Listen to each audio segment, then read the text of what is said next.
Hello, listeners of Guadalupe Media. Today is July 5th. Our daily meditation is taken from One Bread, One Body.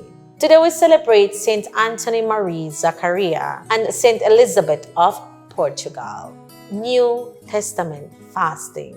Then they will fast. This reading is taken from Matthew 9:15. Jesus' disciples did not fast, while the Pharisees and St. John's disciples did fast. Jesus explained that his disciples would fast later after they had received a new life in the Spirit.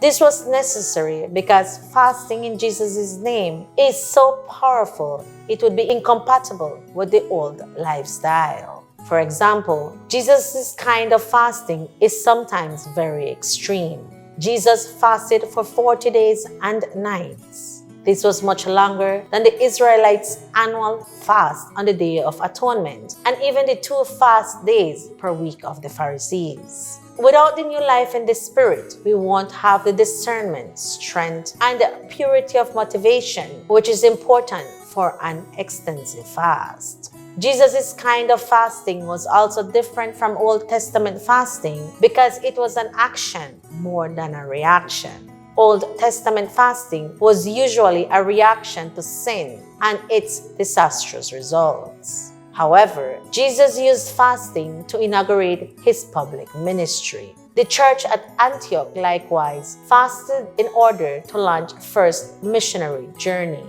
Without a life of ministry and mission, we don't have a wineskin that can hold Jesus' way of fasting. If we have trouble fasting or don't see its value, maybe we must first change the old wineskin of our lifestyle.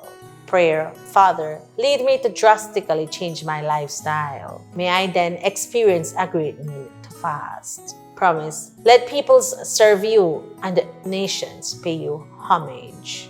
Praise. Saint Anthony reflected the love of Jesus by his compassion and his ministry of healing in both physical and spiritual ways. Thank you for listening. Join us tomorrow for another daily meditation. Have a blessed day.